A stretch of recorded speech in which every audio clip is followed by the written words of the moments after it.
அண்மை செய்தி.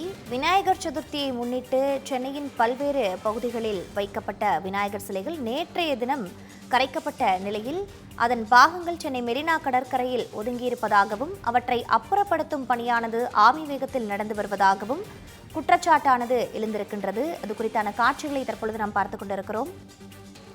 மேலும் கூடுதல் விவரங்களோடு இணைப்பில் இருக்கிறார் எமது செய்தியாளர் வீரகுமார். வீரகுமார், வணக்கம். தற்பொழுது மெரினா கடற்கரையில் விநாயகர் சிலைகளின் பாகங்கள் ஒதுங்கி வருவதாகவும் அதனை அப்புறப்படுத்தும் பணியானது ஆமி வேகத்தில் நடந்து வருவதாகவும் தகவலானது கிடைக்கப்பட்டிருக்கின்றது. அங்கு இருக்கக்கூடிய நிலவரங்கள் என்னவாக இருக்கின்றன, பணியானது எவ்வாறாக இருக்கின்றது, பதிவு பண்ணுங்க.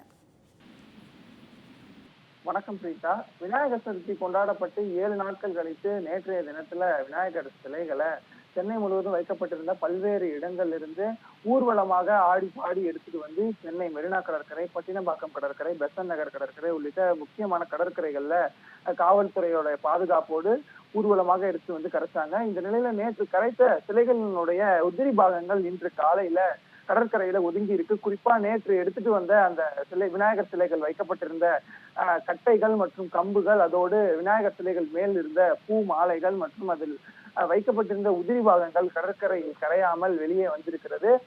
குறிப்பாக கடற்கரை என்பது காலையிலேயே பொதுமக்கள் அதிக அளவு செல்லக்கூடிய ஒரு பகுதியாக பார்க்கப்படுகிறது. உடற்பயிற்சி செய்வது, நடைபயிற்சி செய்வது என பல வகைகளில் கடற்கரைக்கு காலையிலேயே பொதுமக்கள் செல்வார்கள். இந்த நிலையில விநாயகர் சிலைகள் கரைத்த இடங்கள்ல அந்த ஒதுங்கி இருக்கக்கூடிய உதிரி பாகங்களை அப்புறப்படுத்தும் பணியானது ஆமை வேகத்தில் நடைபெறுவதாகவும் அதனை உடனடியாக துரிதப்படுத்தி அதனை அப்புறப்படுத்த வேண்டும் என பொதுமக்கள் கோரிக்கையாக வைத்திருக்கிறார்கள். குறிப்பா காலையிலே நடைபயிற்சி வரக்கூடியவர்களுக்கு கடற்கரை ஓரத்துல ஜாகிங், வாக்கிங் போன்ற பயிற்சிகளை மேற்கொள்வது வழக்கம். ஆனா இந்த உதிரி பாகங்கள் ஒதுங்கி இருக்கக்கூடிய காரணத்தினால அவங்க பெரிய அளவுல சிரமத்திற்கு உள்ளாகிறாங்க. எனவே சென்னை மாநகராட்சி உடனடியாக இந்த பணிகளை விரைந்து நடத்த வேண்டும்னும், இந்த விரைந்து நடத்தினாதான் அடுத்தடுத்த நாட்கள்ல நடப்பதற்கு எளிமையாக இருப்பதாகவும் பொதுமக்கள் தெரிவிச்சிருக்காங்க. பிரீதா,